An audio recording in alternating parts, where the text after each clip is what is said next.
আসসালামু আলাইকুম। Technique easy এডুকেশনের পক্ষ থেকে নবম দশম শ্রেণীর শিক্ষার্থীদের জানাচ্ছি শুভেচ্ছা। আজকের পর্বে আমরা চলো চট্টগ্রাম বোর্ড 2020-এ আসা একটা সৃজনশীল নিয়ে তোমাদের সাথে আলোচনা করি। কি বলছে দেখো তো উদ্দীপকটাতে। প্রথমে এ দিয়ে অস্থি চিহ্নিতকরণ করা আছে। অস্থি মানে কি? হাড়, আমাদের যে দৃঢ় হাড়গুলো আছে ওই জায়গাটা। তারপরে বি দিয়ে পেশি চিহ্নিতকরণ করা আছে। পেশি বলতে আমরা মাংসপেশিটা বুঝতেছি। আবার পেশি কিন্তু তিন ধরনের আছে, ঐচ্ছিক, অনৈচ্ছিক আর হৃৎপেশি। তিন ধরনের পেশি কিন্তু আমরা দেখতে পাই, ঐচ্ছিক, অনৈচ্ছিক আর একটা হচ্ছে হৃৎপেশি। তিন ধরনের পেশি আছে, যার ভিতরে ঐচ্ছিক পেশি হচ্ছে যেটা প্রাণী নিজের ইচ্ছায় নড়াচড়া করাইতে পারে। যেমন ধরো তোমার হাত, পা, যেটা হচ্ছে ঐচ্ছিক পেশি। অনৈচ্ছিক যেটা সংকোচন প্রসারণ ঘটে কিন্তু প্রাণীর ইচ্ছায় না। যেমন ধরো তোমার রক্তনালী, পরিপাক নালী, এগুলা প্রয়োজনের সময় সংকুচিত প্রসারিত হয়, কিন্তু তুমি চাইলে হচ্ছে এটাকে নিয়ন্ত্রণ করতে পারবা না। এরপরে আছে হৃৎপেশি, যেটা হচ্ছে আমাদের হৃৎপিণ্ডের পেশি, সব সময় সে পাম্প করতেই থাকে। তাহলে তিন ধরনের পেশি বুঝতে পারলাম। তারপরে সি দিয়ে কি চিহ্নিতকরণ করা আছে? লিগামেন্ট। লিগামেন্টকে অস্থি বন্ধনী বলা যায়। অস্থি একটু আগেই দেখলাম, এই যে হাড়, দুইটা হাড়কে যে একসাথে ধরে রাখবে এটাকে আমরা বলবো হচ্ছে অস্থিবন্ধনী। অস্থিবন্ধনী বা লিগামেন্ট হাড় আর হাড়কে সংযুক্ত করবে। ধরো এটা একটা হাড়, তার উপরে আরেকটা হাড় থাকবে, এরকম করে জয়েন্ট হয়ে হয়েই তো আমাদের পুরা কঙ্কাল তন্ত্র গঠিত হয়।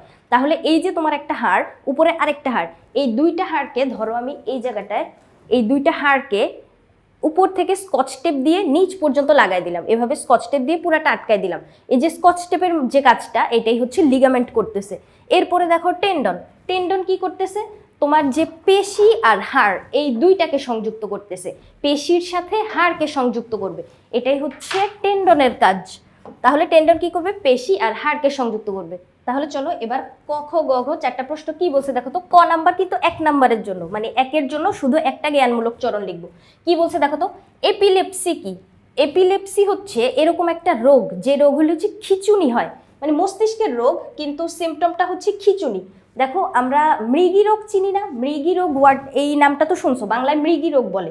এই যে মৃগী রোগটা, এটাই হচ্ছে মেনলি এপিলেপসি। কি হয়? এটা মস্তিষ্কের একটা রোগ যাতে আক্রান্ত ব্যক্তির শরীরে খিঁচুনি বা কাঁপুনি দিতে থাকে, মানে শরীর খিঁচুনি বা কাঁপুনি দিতে থাকে। এপিলেপসি বা মৃগী, বাংলায় হচ্ছে বললে মৃগী রোগ। এখন অনেক সময় ওরা যেহেতু মানে যে কোনো সময় হচ্ছে হুটহাট করে কাঁপুনি দেওয়া শুরু হইতে পারে, সেক্ষেত্রে মানে একটা ভুল ধারণা আছে মানুষদের ভিতর, যে মানুষরা মনে করে যে আগুন অথবা পানি দেখলে বুঝি এই খিঁচুনিটা আসে।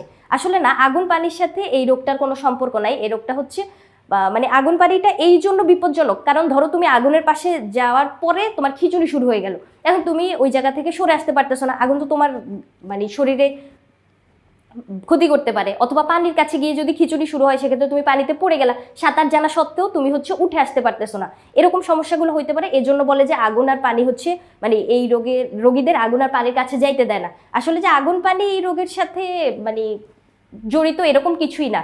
এই ভুল ধারণাটা মানে হচ্ছে দূর করতে হবে, এই জন্য হচ্ছে বলে রাখলাম। তাহলে এপিলেপসি হচ্ছে মৃগী রোগটা। এরপরে বলছে ডায়াবেটিক্সের ক্ষেত্রে 3D বলতে কি বোঝায়। ডায়াবেটিক্স এটা হচ্ছে কি? গ্লুকোজের মাত্রা যদি এলোমেলো হয়ে যায়, গ্লুকোজ যদি কম হয় বা গ্লুকোজ যদি বেশি হয়, সেক্ষেত্রে আমরা ইনসুলিন আর গ্লুকাগন, এই দুইটা নাম শুনছি, ইনসুলিন আর গ্লুকাগন গ্রহণ করার মাধ্যমে আমরা গ্লুকোজের মাত্রাটা নিয়ন্ত্রণে রাখতে পারি। প্রাকৃতিকভাবে এই ইনসুলিন আর গ্লুকাগন আমাদেরকে অগ্নাশয় সাপ্লাই দিয়ে থাকে। এই যে পাকস্থলীর নিচে এরকম অগ্নাশয়টা থাকতেছে। তাহলে ডায়াবেটিক্স এটা হচ্ছে ইংলিশ ওয়ার্ড, এটাকে যদি আমি বাংলা বলি, ডায়াবেটিক্সের বাংলা হচ্ছে তোমার বহুমূত্র। বহুমূত্র রোগটা হচ্ছে আমাদের ডায়াবেটিক্স। এখন ডায়াবেটিক্সের ক্ষেত্রে যদি একবার তোমার ডায়াবেটিস হয়ে যায়, এটা হচ্ছে মানে এটা থেকে নিরাময় পাওয়া যায় না, তোমার পয়েন্ট উঠানামা করতে থাকবে। ডায়াবেটিক্সের মানে লেভেল যেটা, ওটা হয় ড্যামেজ হবে বা একটু উন্নতির দিকে যাবে, এরকম উঠানামা করবে, কিন্তু তুমি একদম ফুলফিলভাবে সুস্থ হইতে পারবা না। সেক্ষেত্রে ফুলফিলভাবে সুস্থ যদি নাও হইতে পারো, কিন্তু 3D এটা যদি তুমি মেনে চলো, 3D যদি মেনে চলো, সেক্ষেত্রে তুমি মানে একটু বেটার জীবনযাপন করতে পারবা, মানে অবস্থার অবনতি হবে না, এই কিছুটা মানে সুস্থভাবেই থাকতে পারবা। তাহলে 3D বলতে কি বোঝায়? 3Dটা কি আসলে? 3D বলতে তিনটা ডি, একটাতে হচ্ছে তোমার ডিসিপ্লিন, একটা ডি হচ্ছে তোমার ডায়েট, আরেকটা ডি হচ্ছে তোমার ড্রাগ বা ডোজ। তাহলে এই যে তিনটা ডি, ডিসিপ্লিন, ডায়েট আর ডোজ, এই তিনটা মেনে চলা লাগবে। এখন ডিসিপ্লিন বলতে আমরা কি বুঝি? ডিসিপ্লিন বলতে হচ্ছে নিয়ম শৃঙ্খলা। নিয়ম শৃঙ্খলার ভিতর জীবনযাপন করতে হবে। তাহলে দেখো এই যে এই 3টা ডি, এখন এই জায়গাটা আমি একটু নোটে যদি দেখাই, দেখো ডিসিপ্লিন, ডিসিপ্লিন বলতে আমরা কি বুঝি? সুশৃঙ্খল জীবনযাপন বুঝতেছি। যে কোনো রোগের জন্য কিন্তু এটা খুবই গুরুত্বপূর্ণ, মানে শুধু যে ডায়াবেটিক্স এরকম না, তোমার হার্টে সমস্যা হোক, তোমার অস্থিতে সমস্যা, যে কোনো ধরনের সমস্যা আমাদের তখনই মানে আমরা ওই রোগ থেকে নিরাময়ের পথে বা কিছুটা সুস্থ তখনই থাকতে পারবো যখন হচ্ছে আমরা একটা সুশৃঙ্খল জীবনযাপন করবো, একটা ডিসিপ্লিনের ভিতর যখন জীবনটাকে গুছায় আনবো। গুছায় রাখলে মানে জীবন গুছানো থাকলে তোমার সব কিছু হচ্ছে গুছানো থাকবে। এরপরে দেখো ডায়েট, ডায়েট বলতে আমরা হচ্ছে খাদ্য নিয়ন্ত্রণটাকে বুঝতেছি। তোমার খাদ্য তালিকাটা কি রকম হবে? তোমার ধরো আজকে খুবই গরুর মাংস খাইতে ইচ্ছা করতেছে কিন্তু তুমি ডায়াবেটিক্সে আক্রান্ত, অথবা খুবই মিষ্টি খাইতে ইচ্ছা করতেছে, তুমি কি করলা? ইচ্ছা করতেছে, হ্যাঁ ঠিক আছে, মনের বিরুদ্ধে যাওয়া ভালো না, আমি সব খেয়ে ফেলি। তাহলে এরকম করলে কিন্তু হবে না। তোমার খাদ্য তালিকাটা অবশ্যই নিয়ন্ত্রণের ভিতর রাখতে হবে, সুন্দর করে একটা তালিকা মেনটেন করতে হবে। পুরো দিনের যে খাদ্য চার্টটা, মানে ধরো সকালে তুমি কিছুটা মিষ্টি জাতীয় খাবার খাইলা, তোমার মন চাচ্ছে, সেক্ষেত্রে বিকেলে দুপুরে তুমি মিষ্টি জাতীয় আর কিচ্ছু রাখবা না। এরকম করে যদি সাজাও সেক্ষেত্রে মানে কিছুটা বেটার হয়। মানে খাদ্য তোমার গ্রহণ করতে মন চাইলে গ্রহণ করো, কিন্তু পরিমিত পরিমাণে, মানে নিয়ন্ত্রণের ভিতরে রাখো। তাহলে এটা হচ্ছে ডায়েট। তবে 3 নাম্বার ডিটা হচ্ছে আমাদের ডোজ বা ড্রাগ, যেটা হচ্ছে ঔষধ। অবশ্যই ঔষধ খাইতে হবে, ইনসুলিন গ্রহণ করতে হবে। ওই যে গ্লুকোজের মাত্রা ওঠানামা করলে ইনসুলিন গ্লুকাগন দিয়ে আমাদের হচ্ছে ওইটা নিয়ন্ত্রণের ভিতর রাখা লাগবে। তাহলে 3 নাম্বার ডিটা হচ্ছে আমাদের ডোজ। তাহলে ডিসিপ্লিন, ডায়েট আর ডোজ, 3D। তাহলে এই 3D যদি মেনে চলি তাহলে পুরোপুরি সুস্থ হব না। মানে একটা রোগ যদি কখনো কারো দেহে বাসা বাঁধে, ওই রোগ থেকে নিরাময় পাওয়া খুবই কঠিন, যার ভিতরে একটা হচ্ছে তোমার ডায়াবেটিক্স, যেটা একবার যদি হয়ে যায় সেক্ষেত্রে একদম পুরোপুরি সুস্থ হইতে পারবো না। কিন্তু 3D যদি মেনে চলি তাহলে হচ্ছে কিছুটা বেটার জীবনযাপন করা যাবে। তাহলে এখানে আমাদেরকে জিজ্ঞেস করছে যে 3D বলতে কি বুঝো? আশা করি আমরা বুঝতে পারছি 3D কি। এরপরে বলছে ছকের সি এর সাথে ডি এর তুলনা। সি এর সাথে ডি এর তুলনা, সি কি? লিগামেন্ট, আর ডি হচ্ছে টেন্ডন। টেন্ডন আর লিগামেন্টের ভিতরে তুলনা করতে বলছে। তুলনা বলতে আমরা পার্থক্য বুঝি, তুলনা বলতে বুঝি হচ্ছে পার্থক্য। তাহলে পার্থক্য সবসময় ছকে লিখাই ভালো, মাঝে মাঝে পয়েন্ট করে লিখলেও মন্দ হয় না, কিন্তু পার্থক্য বললে আমার কাছে কেন জানি ছক করে লেখাটাই সুন্দর মনে হয়। তাহলে চলো আমরা টেন্ডন আর লিগামেন্টের ভিতর পার্থক্যটা দেখি। কি বলছে দেখো তো, উদ্দীপকে সি হচ্ছে লিগামেন্ট আর ডি হচ্ছে টেন্ডন, এটা তো লিখেই দেওয়া আছে। এই দুইটার ভিতরে এখন তুলনা। আচ্ছা, ওই খ আর ঘ নাম্বার, মানে যেখানে তোমার বড় প্রশ্নগুলা বা কিছু বর্ণনা, আমি তোমাদেরকে হচ্ছে পিডিএফ ধরে ধরে বুঝাচ্ছি না এই জন্য, কারণ তোমাদের কাছে তো ইজি বায়োলজি বইটা আছে। আমার কাজ হচ্ছে শুধু তোমাকে কনসেপ্টটা ক্লিয়ার করে দেওয়া। তুমি ওই বইটা পড়ে বুঝতে পারো না বিধায় তো কিওয়ার্ডটা স্ক্যান করছো, তাই না? তাহলে আমি হচ্ছে তোমাকে শুধু একটু বেসিক কথাবার্তাগুলা বা একদম ধরায় দিব আর কি, যে টপিকটা ধরায় দেওয়ার কাজ করব। আমি বসে বসে হচ্ছে পিডিএফটা রিডিং পড়বো না, এক্ষেত্রে হচ্ছে পিডিএফ তো তুমি বই থেকে রিডিং পড়তে পারো, তাই না? তাহলে চলো এখানে কি বলছে যে লিগামেন্ট আর টেন্ডনের ভিতর পার্থক্য, চলো দেখি। সবার প্রথম যে পার্থক্যটা, মানে একদম বেসিক যে থিংটা, তুমি মানে এখানে পরীক্ষার খাতার কথা বাদ দাও, এমনিতে তুমি লিগামেন্ট আর টেন্ডনের ভিতর কি পার্থক্যটা বুঝো? এই পার্থক্যটা হচ্ছে একটা হাড়, ধরো এটা একটা হাড়, আর এখানে ধরো আরেকটা হাড়। এই যে হাড় আর হাড়, তার মানে হাড় তো বইয়ের ভিতরে বলে না, বইয়ে তো অস্থি দিয়ে মানে সম্বোধন করে ওদেরকে। তাহলে অস্থি আর অস্থিকে সংযুক্ত করবে, এই জায়গাটা একটা স্কচ টেপের মতো অংশ, এরকম অস্থি আর অস্থিকে সংযুক্ত করলো, এইটা করে হচ্ছে তোমার লিগামেন্ট। অস্থি অস্থি সংযুক্ত করবে হচ্ছে লিগামেন্ট, আর পেশি আর অস্থিকে সংযুক্ত করবে।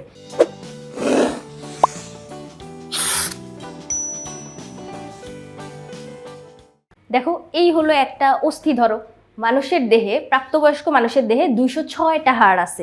206টা হাড় মিলে, এরকম অনেকগুলো হাড় মিলে, ছোট বড় অনেক ধরনের হাড় আছে। এই হাড়গুলা মিলে কি হইলো, একটা হিউম্যান বডি পুরাটা স্ট্রাকচার গঠিত হইলো। নবজাতক শিশুদের ক্ষেত্রে আরেকটু বেশি থাকে, ওদের দেহে 300টা হাড় থাকে। আমরা জানি নবজাতক শিশুদের দেহে 300টা হাড় থাকতেছে। কিছু হাড় পরবর্তীতে জোড়া লেগে একটা হয়ে যায়, মানে দুই তিনটা হাড় একসাথে যদি জোড়া লেগে যায়, এখন এটাকে আমি একটা হাড় বলবো, এই জন্য হচ্ছে কমে যাচ্ছে। এবার এই যে দেখো অস্থিগুলা, অস্থি তুমি কি বাইরে থেকে তাকাইলেই দেখতে পারতেছো? দেখো আমার আঙ্গুলের এই অনেকগুলা হচ্ছে, মানে প্রতিটা আঙ্গুলে তোমার 3টা করে ফ্যালাঞ্জেস আছে, মানে হাড় অস্থি আছে। তারপরে হচ্ছে তোমার এই জায়গাটায় কবজিতে 8টা কার্পাল আছে, তারপরে এইদিকে 5টা মেটাকার্পাল, অনেক অনেক হাড় আছে, কিন্তু তুমি বাইরে থেকে তাকাইলে কি দেখতে পারতেছো? পারতেছো না, কারণ এই হাড়গুলা পেশি দিয়ে আচ্ছাদন করা আছে। ধরো এর উপরে এই যে একটা পেশি ধরো আমি আঁকলাম, এই পেশির শেষের দিকে এরকম অনেকগুলা তন্তুর মতো অংশ একসাথে আটি পাকানো আছে, মানে দড়ির মতো একটা স্ট্রাকচার তৈরি করছে। এই দড়িটা গিয়ে অ্যাটাচ হবে হচ্ছে তোমার এই হাড়ের সাথে। তাহলে পেশি আর অস্থিকে সংযুক্ত করলো কে?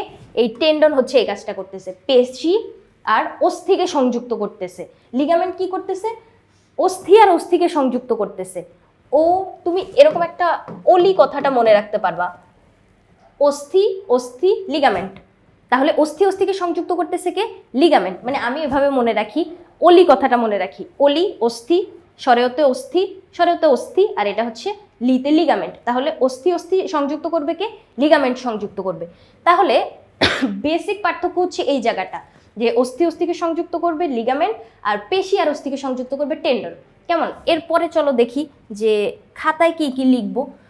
লিগামেন্ট হচ্ছে কোমল অথচ দৃঢ় স্থিতিস্থাপক বন্ধনী দ্বারা অস্থি সমূহ, এই যে অস্থি সমূহ, সমূহ বলতে আমরা অনেকগুলো অস্থি বুঝতেছি না, মানে একের অধিক, মিনিমাম 2টা থাকা লাগবে, 3টা 4টা 5টা অনেকগুলোও থাকতে পারে। তাহলে অস্থি সমূহ পরস্পরের সাথে সংযুক্ত থাকে, একে আমরা কি বলতেছি? লিগামেন্ট। যেই বন্ধনীটার জন্য অস্থি সমূহ সংযুক্ত থাকতেছে ওইটা হইল লিগামেন্ট। এরপরে মাংসপেশির প্রান্তভাগ, তার মানে পেশি, পেশির সাথে মাংসপেশির প্রান্তভাগ রজ্জুর মতো শক্ত হয়ে অস্থিগাত্রের সাথে সংযুক্ত হয়। এই যে একটা পেশি ধরো, এই পেশিটা প্রান্তভাগ, এই যে প্রান্ত এরকম সূক্ষ্ম সূক্ষ্ম সুতার মতো হয়ে একটা বান্ডল পাকাইলো বা আটি তৈরি করলো, এইটাই বলছে যে রজ্জুর মতো শক্ত হয়ে অস্থিগাত্রের সাথে সংযুক্ত। এবার এটা যায় কোথায় সংযুক্ত হবে? অস্থির সাথে সংযুক্ত হবে, হাড়ের সাথে সংযুক্ত হবে।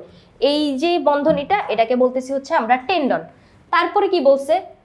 লিগামেন্ট হচ্ছে তোমার শ্বেততন্তুময় বা পীততন্তুময় হইতে পারে, মানে শ্বেত আর পীত বিভিন্ন ধরনের তন্তু আছে, 4 ধরনের আছে, যেটা তোমরা ইন্টার লেভেলে গেলে শিখতে পারবা। কিন্তু এখন শুধু এতটুকু জেনে রাখো যে লিগামেন্ট কি?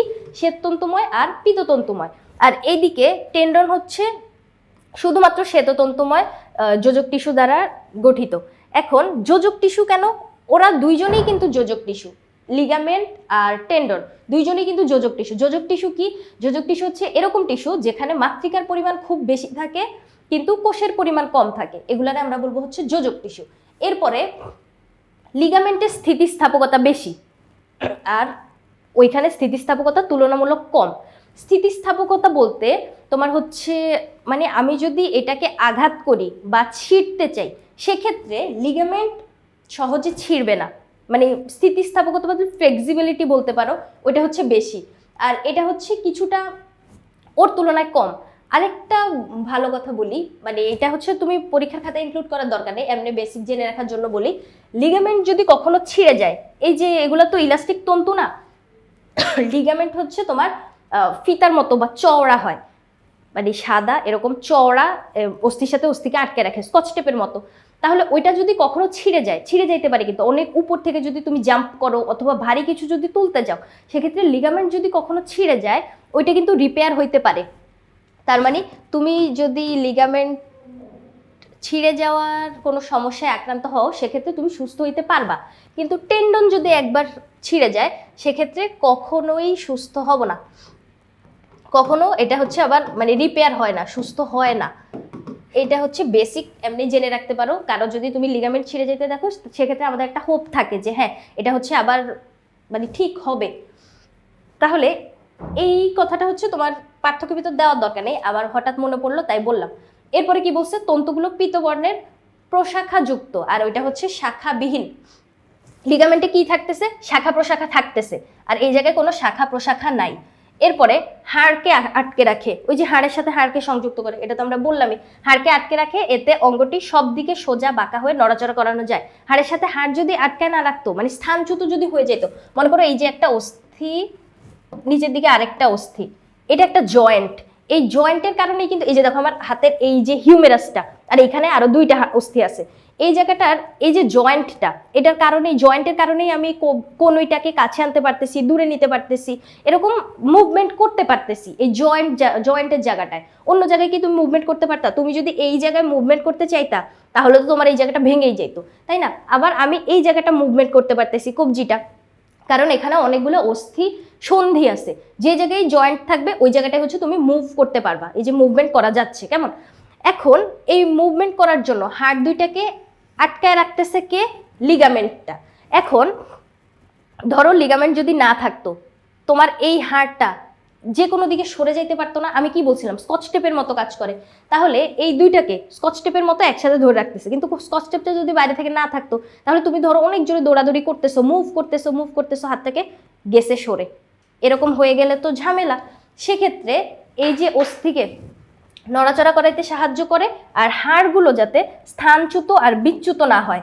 বুঝাইতে পারছি? স্থানচ্যুত মানে যেই স্থানে আছে ওই স্থান থেকে যদি সরে না যায়, এই কাজটা করে হচ্ছে আমাদের লিগামেন্ট।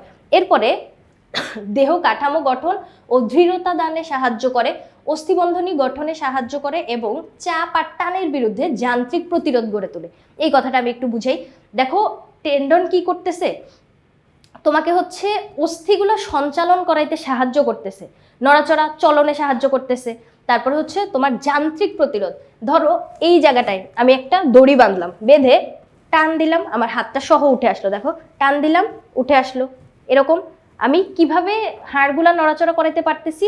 ওই পেশির সাথে যে হাড়টা সংযুক্ত, ওইখানে তোমার পেশি সঞ্চালনের মাধ্যমে এই অস্থিটাও হচ্ছে সঞ্চালিত হচ্ছে।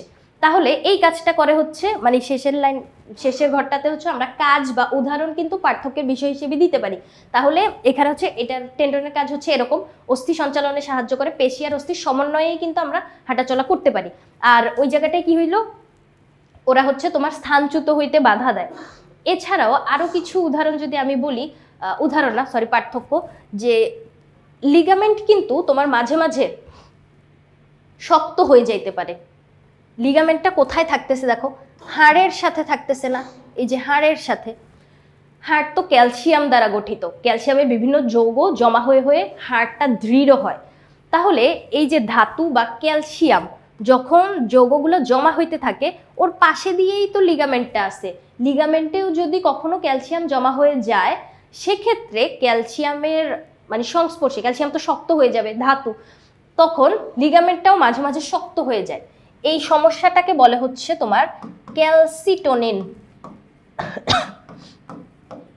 এই সমস্যাটাকে কি বলে? ক্যালসিটোনিন বলে। ক্যালসিয়াম জমা হয়ে লিগামেন্টগুলো দৃঢ় হয়ে যায়। ওই যে মাঝে মাঝে বলে না, সঙ্গদোষে লোহা ভাসে, যার সাথে থাকে তার মতোই হচ্ছে আচরণ করা শুরু করে দেয়। তাহলে হাড়ের সাথে থাকতেছে, হাড়ের সাথে থাকতে থাকতে লিগামেন্ট মাঝে মাঝে হচ্ছে হাড়ের মতো শক্ত হয়ে যাইতে পারে। লিগামেন্ট শক্ত হয়ে গেলে তো সমস্যা, তোমার ওই জয়েন্টগুলো শক্ত হয়ে যায়, তখন কি হয়, হাত পা নাড়ানো যায় না। এটা একটা সমস্যা। কিন্তু এই সমস্যাটা আবার টেন্ডনের ক্ষেত্রে দেখা যায় না।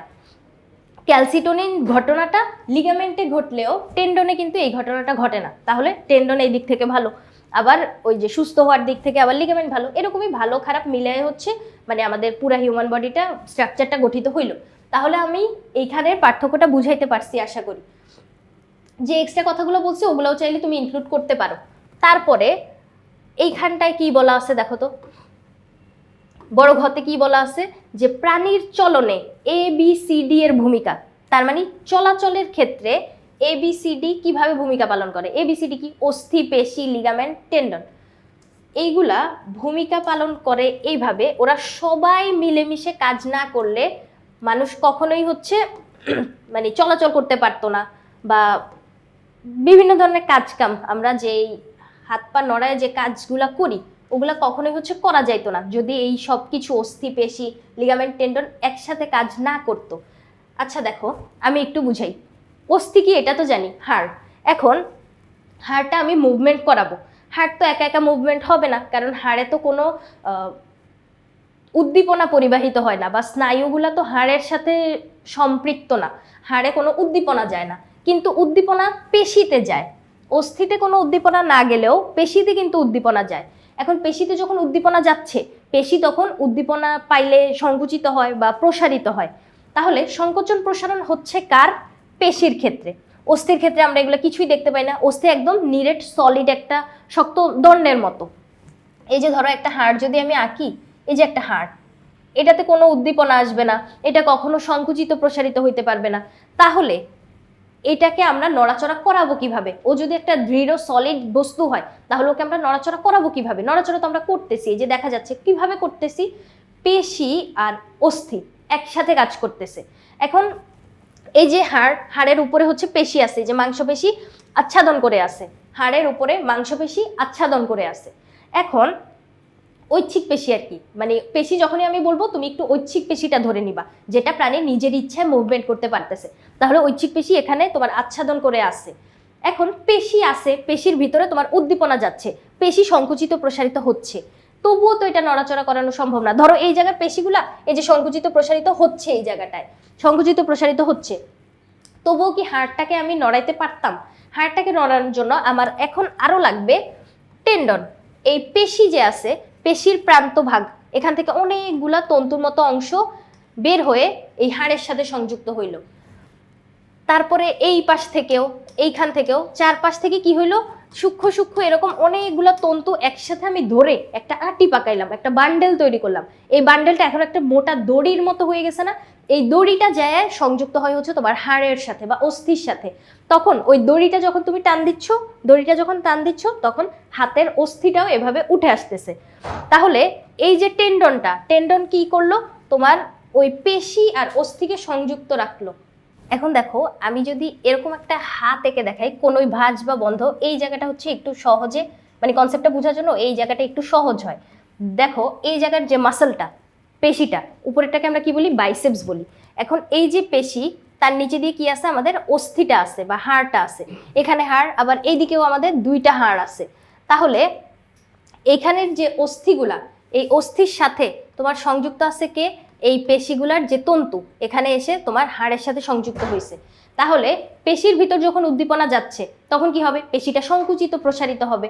বাইসেপস এই জায়গায় যখন এদিক থেকে টান দিচ্ছে তখন কি করতেছে, তোমার এখানে আলনা আর রেডিয়াস, ওটা হচ্ছে তোমার হিউমেরাসের কাছে চলে আসতেছে। এটা হচ্ছে হিউমেরাস, মানে এই জায়গার হাড়টা হচ্ছে হিউমেরাস, এখানে আছে হচ্ছে তোমার আলনা আর রেডিয়াস, ওটা কি করতেছে, কাছে চলে আসছে। আবার কোনোটা যখন আমি সোজা করতেছি তখন দূরে সরে যাচ্ছে। তাহলে টেন্ডন হচ্ছে এই কাজটা করতেছে, তোমার কোনোটা ভাঁজ বা সোজা করার ক্ষেত্রে টেন্ডন পেশি আর অস্থিকে এভাবে সমন্বয়, মানে পেশি আর অস্থির সমন্বয় আর সাথে টেন্ডনও আছে, আমরা সঞ্চালনটা করতে পারতেছি। লিগামেন্টের ক্ষেত্রে কি হয়, লিগামেন্ট দেখো এইখানে যে হাড়টা আছে, এই হাড়ের সাথে এই হাড়গুলোও তো অ্যাটাচ, তাই না? তাহলে হাড় আর হাড় যাতে তোমার কখনো হচ্ছে স্থানচ্যুত না হয়ে যায় বা মুভমেন্টটা যাতে ফ্লেক্সিবল হয়, এই জায়গাটায় হচ্ছে ওই সাইনোভিয়াল অস্থিসন্ধি থাকার পরে উপর দিয়ে হচ্ছে তোমার লিগামেন্টটা আবরণ করে রাখে। লিগামেন্ট তাহলে কি করতেছে, তোমার অস্থিগুলোকে স্থানচ্যুত হইতে বাধা দিচ্ছে বা একটা জায়গায় সুন্দর করে ওদের স্থানে ওদেরকে ধরে রাখতেছে। এই চারটা কাজ তাহলে আমরা বুঝতে পারলাম, এই চারটা কাজ মিলেই হচ্ছে আমাদের পুরা বডির যে মুভমেন্টটা, আমরা যে হাঁটা চলা করতেছি, আমাদের যে দৃঢ়তা, চাপ আর টানের বিরুদ্ধে যে একটা প্রতিরোধ, এই সব কিছু মিলে ঝুলে হচ্ছে আমাদের, মানে এই যে কনসেপ্টটা, মানে এই চারটা একসাথে কাজ করে বিধায়ী হচ্ছে আমরা এরকম অঙ্গ সঞ্চালন করতে পারি। তাহলে কনসেপ্টটা তো আমরা বুঝলাম, মানে বেসিক কি জিনিস এটা এতটুকু তো বুঝলাম। এরপরে চলো একটু পড়ি কি বলছে, যে অস্থি দেহের কাঠামো কঙ্কাল গঠন করে। হ্যাঁ ঠিক আছে, এতটুকু আমরা জানি, অস্থি মিলেই হচ্ছে আমাদের কঙ্কাল তন্ত্র গঠিত, আর পেশিতন্ত্র এই কাঠামোর উপর আচ্ছাদন করে থাকে। হ্যাঁ এই কথাটাও আমি বলছি যে কঙ্কালের উপরেই হচ্ছে তোমার পেশি থাকবে। পেশি অস্থির সাথে মিলিত হয়ে দেহ কাঠামো গঠন, দৃঢ়তা প্রদান, এই কাজগুলো করে থাকে। তাহলে অস্থি আর পেশি ওরা একসাথে আমাদের কি করতেছে, দেহ গঠন করতেছে, দৃঢ়তা প্রদান করতেছে, আর হচ্ছে তোমার সমন্বয়ে সাহায্য করতেছে, যেটা কি করে, চাপ আর টানের বিরুদ্ধে যান্ত্রিক প্রতিরোধ গড়ে তোলে। আবার মাংসপেশির প্রান্তভাগ রজ্জুর মতো শক্ত হয়ে অস্থিগাত্রের সাথে যুক্ত হয়, এটারে কি বলতেছি, টেন্ডন বলতেছি। এই যে কথাগুলো আমি মুখে বললাম ওই কথাগুলাই হচ্ছে এখানটায় লেখা আছে, পড়লেই তুমি বুঝতে পারবা, এটা কঠিন কিছু না। আমি যে কথাগুলো মুখে বললাম, মানে বুঝাইতে বুঝাইতে যে কথাগুলো বললাম ওই কথাগুলো হচ্ছে সুন্দর করে সাজায় লিখে ফেলবা। তাহলে আশা করি বুঝাইতে পারছি, কঠিন কিছু না। এটা তুমি চাইলে যখন বইটা পড়তেছো তখন নিজের বডিতেই হচ্ছে মানে দেখে দেখে নিজেকে নিয়েই হচ্ছে নিজে পড়াশোনাটা করতে পারবা। তাহলে বায়োলজি পড়াটা আমরা হচ্ছে জীবনের সাথে অনেক বেশি কোরিলেট করতে পারি। সায়েন্সের সব কিছুই জীবনের সাথে রিলেট করা যায়, কিন্তু বায়োলজিটা কেন জানি অনেক বেশি রিলেট করা যায়। তাহলে সহজ কথাবার্তা আশা করি বুঝাইতে পারছি। পরবর্তী পর্ব দেখার আমন্ত্রণ রইল। ধন্যবাদ সবাইকে।